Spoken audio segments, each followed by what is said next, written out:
ಬೆಳಗಾವಿಯ ಹಿಡಿತಕ್ಕಾಗಿ ಕೆಪಿಸಿಸಿ ಪಟ್ಟುವನ್ನ ಬಿಟ್ರ ಜಾರಕಿಹೊಳಿ ಅನ್ನೋದೊಂದು ಪ್ರಶ್ನೆ ನೋಡಿ. ಇದೊಂದು ಪ್ರಶ್ನೆ ತುಂಬಾ ಜನ ಕಾಡ್ತಾ ಇದೆ. ಹೆಂಗೆ ಈ ಕೆಪಿಸಿಸಿ ಅಧ್ಯಕ್ಷ ಸ್ಥಾನ ಜಾರಕಿಹೊಳಿ ಅವರ ಕೈ ತಪ್ಪಿತು, ಹೆಂಗಿರು ಒಪ್ಕೊಂಡ್ರು, ಆಯ್ತು ಬೇರೆಯವ್ರಿಗೆ ಕೊಡಿ ಅಂತ ಹೆಂಗೆ ಹೇಳಿದ್ರು ಅಂತ. ಅದಕ್ಕೆ ಲೆಕ್ಕಾಚಾರಗಳನ್ನು ಹಾಕ್ಲಾಗ್ತಾ ಇದೆ. ಈ ಕಾರಣಕ್ಕಿರ್ಬೋದಾ, ಈ ರೀಸನ್ಗೆ ಇರ್ಬೋದಾ, ಇದಕ್ಕೆ ಬಿಟ್ಕೊಟ್ರಾ ಅಥವಾ ಇದಕ್ಕೆ ಇವ್ರಿಗೆ ಅವಕಾಶಗಳು ಸಿಗ್ಲಿಲ್ವಾ ಅಂತ. ಸೊ ಈಗ ಬೆಳಗಾವಿಯ ಹಿಡಿತಕ್ಕಾಗಿಯೇ ಕೆಪಿಸಿಸಿ ಪಟ್ಟವನ್ನು ಬಿಟ್ಬಿಟ್ರ ಜಾರಕಿಹೊಳಿ ಅವರು ಅನ್ನೋದು ಪ್ರಶ್ನೆ ಹುಟ್ಕೊಳ್ತಾ ಇರೋದು. ಇದೊಂದು ಲೆಕ್ಕಾಚಾರ ಮುನ್ನೆಲೆಗೆ ಬರ್ತಿದೆ. ಹೆಂಗೆ ಬೆಳಗಾವಿ ಹಿಡಿತಕ್ಕೂ ಕೆಪಿಸಿಸಿ ಪಟ್ಟ ಬಿಡೋದಕ್ಕೂ ಏನು ಸಂಬಂಧ? ಕೆಪಿಸಿಸಿ ಅಧ್ಯಕ್ಷ ಸ್ಥಾನಕ್ಕೆ ಮುಂಚೂಣಿಯಲ್ಲಿತ್ತು ಸತೀಶ್ ಅವರ ಹೆಸರು. ಅಧ್ಯಕ್ಷ ಸ್ಥಾನದ ಜೊತೆಗೆ ಸಚಿವ ಸ್ಥಾನಕ್ಕೂ ಅವ್ರು ಬೇಡಿಕೆ ಇಟ್ಕೊಂಡಿದ್ರು. ಡಿಕೆಶಿಗೆ ಕೊಟ್ಟಂಗೆ ನಂಗೂನು ಸಚಿವ ಸ್ಥಾನನೂ ಬೇಕು, ಅಧ್ಯಕ್ಷ ಸ್ಥಾನನೂ ಬೇಕು ಅಂತ ಕೇಳ್ಕೊಂಡಿದ್ರು. ಹೈಕಮಾಂಡ್ ನಾಯಕರ ಮುಂದೆ ಬೇಡಿಕೆಯನ್ನ ಇಟ್ಟಿದ್ರು ಜಾರಕಿಹೊಳಿ. ಚುನಾವಣೆ ಹೊಸ್ತಿಲಿನಲ್ಲಿ 2 ಸ್ಥಾನ ಕೊಡೋದು ಕಷ್ಟ ಅಂತ ವರಿಷ್ಠರು ಹೇಳಿದ್ರು. ವಿಧಾನಸಭಾ ಚುನಾವಣೆಗೆ 2 ವರ್ಷ ಮಾತ್ರ ಬಾಕಿ ಇದೆ, ಪಕ್ಷವನ್ನ ಸಮರ್ಥವಾಗಿ ಸಂಘಟಿಸಬೇಕಾಗಿದೆ ಅಂತ ನಿರಾಕರಿಸಿದ್ರು ವರಿಷ್ಠರು. ಕೆಪಿಸಿಸಿ ಪಟ್ಟದ ಮೇಲೆ ಇಷ್ಟವಿದ್ರೂ ಬಿಟ್ಕೊಟ್ಟಿದ್ದಾರೆ ಸತೀಶ್ ಜಾರಕಿಹೊಳಿ ಅವರು ಅಂತ ಹೇಳಲಾಗ್ತಾ ಇದೆ. ಅದಕ್ಕೆಲ್ಲದಕ್ಕೂ ಕಾರಣ ಆಗಿದೆ. ಪಕ್ಷ ಸಂಘಟನೆ ಮಾಡಬೇಕು, ಇನ್ನು 2 ವರ್ಷ ಹಂಗೆ ಕಣ್ಮುಚ್ಚಿ ಹಿಂಗೆ ಕಣ್ಬಿಡೋದ್ರೊಳಗೆ ಹೋಗ್ಬಿಟ್ಟಿರತ್ತೆ. ಸೊ ಹಾಗಾಗಿ ಇದನ್ನೇ ಮಾಡ್ಕೊಂಡು ಕೂತಿರೋದಕ್ಕಾಗಲ್ಲ. ಮೈ ಮರೆತ್ವಿ ಅಂತಂದರೆ ಮತ್ತೆ 2028ಕ್ಕೆ ನಮಗೆ ಸಿಕ್ಕಾಪಟ್ಟೆ ಸಮಸ್ಯೆ ಆಗತ್ತೆ. ಬಿಕಾಸ್ ನಮ್ಮದೇ ಆಡಳಿತ ಇರೋದ್ರಿಂದ ಯಾವಾಗಲೂ ಒಂದು ಲೆಕ್ಕಾಚಾರ ಇರುತ್ತಲ್ಲ, ಆಡಳಿತ ವಿರೋಧಿ ಅಲೆ ಇರುತ್ತೆ ಅಂತ. ಅದೆಲ್ಲ ಆಗಬಾರ್ದು.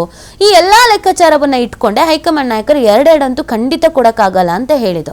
ಬಟ್ ಇವ್ರುಗಳಿಗೆ ಏನಿತ್ತು ಅಂದ್ರೆ, ನಿಮಗೆ ಡಿ.ಕೆ. ಶಿವಕುಮಾರ್ ಆದ್ರೆ DCM ಕೊಡ್ತೀರಾ, ಸಚಿವ ಸ್ಥಾನವೂ ಕೊಡ್ತೀರಾ, ಕೆಪಿಸಿಸಿ ಅಧ್ಯಕ್ಷ ಸ್ಥಾನವೂ ಕೊಡ್ತೀರಾ, ಪ್ರಬಲ ಖಾತೆನೇ ಕೊಟ್ಟಿದ್ರೆ ನಮ್ಗೆ ಯಾಕೆ ಹಂಗೆ ಕೊಡಬಾರ್ದು ಅನ್ನೋದಿತ್ತು. ಬಟ್ ಹೈಕಮಾಂಡ್ ನಾಯಕರು ಅದಕ್ಕೆ ಕಡ್ಡಿ ತುಂಡಾದಂಗೆ ಹೇಳಿದ್ರು. ಈಗ ನಾವು ಚುನಾವಣಾ ಹೊಸ್ತಿಲಲ್ಲಿ ಇದ್ದೀವಿ, ಈಗ ಎಕ್ಸ್ಪೆರಿಮೆಂಟ್ ಮಾಡೋದಕ್ಕೆ 2-3 ಸ್ಥಾನ ಕೊಟ್ಕೊಂಡು ಕೂರಕ್ಕೆ ಆಗಲ್ಲ ಅಂತ ಹೇಳಿದ್ರು. ಅದಕ್ಕೆ BK ಹರಿಪ್ರಸಾದ್ ಅವರಿಗೆ ಆಯ್ಕೆ ಮಾಡಿದ್ರು ಅಂತ.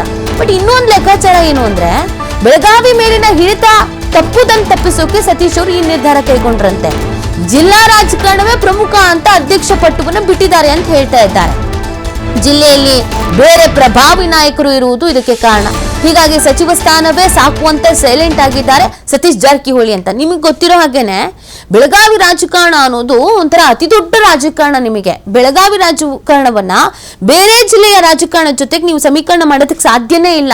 ಅದಕ್ಕೆ ನಾನು ತುಂಬಾ ಸತಿ ಇದನ್ನು ಹೇಳಿದೀವಿ. ಬೆಳಗಾವಿಯಲ್ಲಿ ಏನಾದ್ರೂ ಚಿಕ್ಕದಾಗಿ ಕಿಡಿ ಹೊತ್ಕೊಂತು ಅಂತಂದ್ರೆ ಅದು ರಾಜ್ಯ ರಾಜಕಾರಣದಲ್ಲಿ ಹೊತ್ಕೊಂಡು ಉರಿಯಕ್ಕೆ ಶುರು ಆಗತ್ತೆ. ಈ ಹಿಂದೆಲ್ಲ ನೀವು ನೋಡಿದಿರಲ್ಲ, ಸರ್ಕಾರ ಪತನ ಆಗೋ ಹಂತದವರೆಗೂ ಬಂದಿದ್ದು ಆ ವೈಮನಸ್ಸು, ಆ ಜಿದ್ದು ಬೆಳಗಾವಿಯಲ್ಲಿ ಹೆಂಗಿದೆ ಅಂತ ನೀವು ನೋಡಿದ್ದೀರಾ. ಸೊ ಸತೀಶ್ ಜಾರಕಿಹೊಳಿ ಅವ್ರದ್ದೊಂದು ಮೆಂಟಾಲಿಟಿ.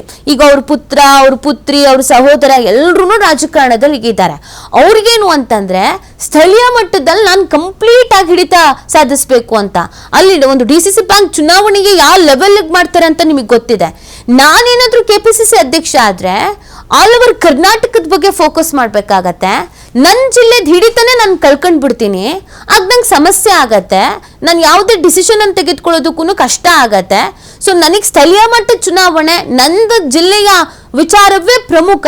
ಹಂಗಾಗಿ ಕೆಪಿಸಿಸಿ ಬೇಡವೇ ಬೇಡ, ನನಗೆ ನನ್ನ ಸ್ಥಾನವನ್ನ ನಾನು ಭದ್ರ ಮಾಡ್ಕೊಳ್ತೀನಿ ಅನ್ನೋ ಲೆಕ್ಕಾಚಾರದಲ್ಲಿ ಸತೀಶ್ ಜಾರಕಿಹೊಳಿ ಅವರೇ ಓಕೆ ಆಯ್ತು, ನಂಗೊಂದು ಸಚಿವ ಸ್ಥಾನ ಸಾಕು, ನಾನು ನೆಮ್ಮದಿಯಾಗಿ ರಾಜಕಾರಣ ಮಾಡ್ಕೊಂಡಿರ್ತೀನಿ ಅಂತ.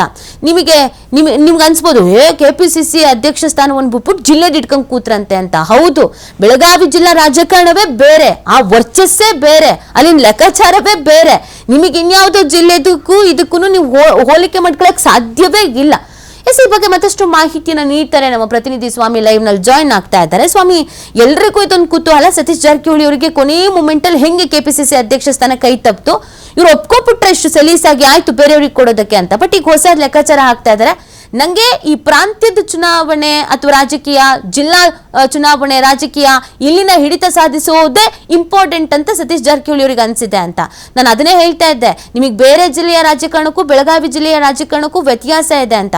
ಸೊ ಇದೇ ರೀಸನ್ ಇರಬಹುದಾ, ಏನ್ ಮೈಂಡ್ ಗೇಮ್ ಇರ್ಬೋದು ಅಥವಾ ಏನ್ ಸ್ಟ್ರಾಟಜಿ ಇರ್ಬೋದು ಅಂತ ಸ್ವಾಮಿ?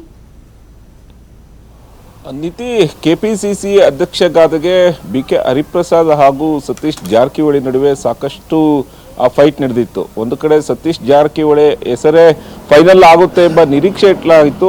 ಆದರೆ ಸತೀಶ್ ಜಾರಕಿಹೊಳಿ ಅವರ ಒಂದು ಡಿಮ್ಯಾಂಡ್ಗೆ ಹೈಕಮಾಂಡ್ ನಾಯಕರು ಗ್ರೀನ್ ಸಿಗ್ನಲ್ ಕೊಟ್ಟಿಲ್ಲ. ಅಂದರೆ ಒಬ್ಬರಿಗೆ ಒಂದೇ ಹುದ್ದೆ ಎಂಬ ಹೈಕಮಾಂಡ್ ಸೂತ್ರ ಕೂಡ ಇತ್ತು. ಸಚಿವ ಸ್ಥಾನಕ್ಕೆ ವಿಚಾರಕ್ಕೆ ಬಂದಾಗ ಅಂದ್ರೆ ನೂತನ ಕ್ಯಾಬಿನೆಟ್ ರಚನೆ ವಿಚಾರಕ್ಕೆ ಸಂಬಂಧಪಟ್ಟಂತೆ ಹೈಕಮಾಂಡ್ ಕೆಲವೊಂದು ಸೂತ್ರಗಳನ್ನ ಪಾಲನೆ ಮಾಡಬೇಕು ಎಂಬ ಕಂಡೀಷನ್ಗಳನ್ನ ಹಾಕಿದ್ರು. ಅಂದ್ರೆ ಒಬ್ಬರಿಗೆ ಒಂದೇ ಹುದ್ದೆ ಕೊಡಬೇಕು, ಎರಡೆರಡು ಹುದ್ದೆಗಳು ಬೇಡ, ಎಲ್ರಿಗೂ ಅವಕಾಶ ಕೊಡಬೇಕು ಎಂಬ ದೃಷ್ಟಿಯಿಂದ ಹೈಕಮಾಂಡ್ ನಾಯಕರು ಈ ಸೂತ್ರವನ್ನ ಅನುಸರಿಸೋದಕ್ಕೆ ಕಡ್ಡಾಯವಾಗಿ ಹೇಳಿದ್ರು. ಹಾಗಾಗಿ ಒಂದು ಕಡೆ ಕೆಪಿಸಿಸಿ ಅಧ್ಯಕ್ಷ ಗಾದಿ ಜೊತೆಗೆ ನನಗೆ ಸಚಿವ ಸ್ಥಾನನೂ ಬೇಕು ಎಂಬ ಪಟ್ಟನ್ನ ಸತೀಶ್ ಜಾರಕಿಹೊಳಿ ಅವರು ಹಾಕಿದ್ರು. ಅಂದ್ರೆ ಈ ಹಿಂದೆ DCM ಆಗಿದಂತ ಸಂದರ್ಭದಲ್ಲಿ DK ಶಿವಕುಮಾರ್ DCM ಆಗಿದ್ದಾಗ ಕೆಪಿಸಿಸಿ ಅಧ್ಯಕ್ಷರಾಗಿದ್ರು, ಜೊತೆಗೆ ಜಲಸಂಪನ್ಮೂಲ ಖಾತೆಯನ್ನು ಕೊಡಲಾಗಿತ್ತು. ಇದನ್ನೇ ಆಧಾರವಾಗಿ ಇಟ್ಕೊಂಡು ನನಗೆ ಸಚಿವ ಸ್ಥಾನ ಬೇಕೇ ಬೇಕು ಎಂಬ ಪಟ್ಟನ್ನ ಸತೀಶ್ ಜಾರಕಿಹೊಳಿ ಹಿಡಿದಿದ್ರು. ಆದರೆ ಒಂದು ಕಡೆ ಮತ್ತೊಂದು ಕಡೆ BK ಹರಿಪ್ರಸಾದ್ ಕೂಡ ತಮ್ಮದೇ ಆದಂಥ ಒಂದು ಹೈಕಮಾಂಡ್ ಮಟ್ಟದಲ್ಲಿ ಗುರುತಿಸಿಕೊಂಡಿದ್ದಾರೆ, ಹೈಕಮಾಂಡ್ ನಾಯಕರ ಜೊತೆ ಉತ್ತಮ ಸಂಪರ್ಕದಲ್ಲಿದ್ದಾರೆ. ಈ ಹಿನ್ನೆಲೆಯಲ್ಲಿ BK ಹರಿಪ್ರಸಾದ್ ಅವರಿಗೆ ಈಗ KPCC ಅಧ್ಯಕ್ಷ ಪಟ್ಟ ದಕ್ಕಿರುವಂಥದ್ದು. ಜೊತೆಗೆ ಸತೀಶ್ ಜಾರಕಿಹೊಳಿ ಅವರು ಸಾಕಷ್ಟು ಕಸರತ್ತನ್ನು ಮಾಡಿದ್ರು KPCC ಅಧ್ಯಕ್ಷ ಗಾದಿಗೆ. ಇನ್ನೇನು ಅವ್ರದೇ ಹೆಸರು ಫೈನಲ್ ಆಗುತ್ತೆ ಎಂಬ ಚರ್ಚೆಗಳು ಆಗಿದ್ದು, ಹೈಕಮಾಂಡ್ ಮಟ್ಟದಲ್ಲೂ ಕೂಡ ಸಾಕಷ್ಟು ಚರ್ಚೆಯನ್ನ ಮಾಡಿದ್ರು.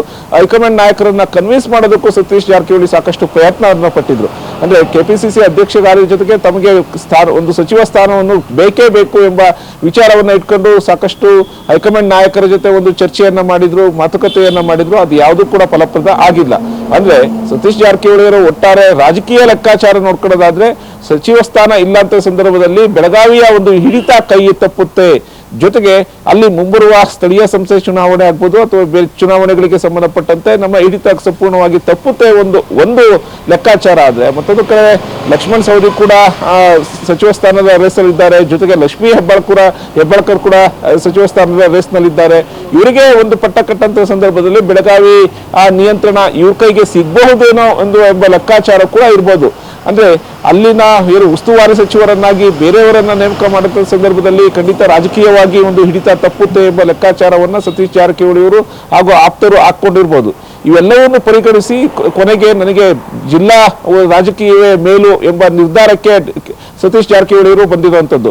ಅಂದ್ರೆ KPCC ಅಧ್ಯಕ್ಷಗಿಂತ ಜಿಲ್ಲಾ ಆಡಳಿತ, ಜಿಲ್ಲಾ ರಾಜಕೀಯವೇ ನನಗೆ ಪ್ರಾಮುಖ್ಯತೆ ಎಂಬ ವಿಚಾರವನ್ನ ಇಟ್ಕೊಂಡು, ಜೊತೆಗೆ ಆ ಜಿಲ್ಲಾ ಮೇಲೆ ಏನು ಬೆಳಗಾವಿ ಜಿಲ್ಲೆ ಮೇಲೆ ಒಂದು ಹಿಡಿತ ತಪ್ಪುತ್ತೆ ಎಂಬ ಉದ್ದೇಶದಿಂದ ಈಗ KPCC ಸ್ಥಾನವನ್ನ ತಿಳಿಸಿರುವಂತದ್ದು ರೀತಿ. ಓಕೆ, ಥ್ಯಾಂಕ್ ಯು ಸ್ವಾಮಿ ತಮ್ಮ ಡೀಟೇಲ್ಸ್ಗಾಗಿ.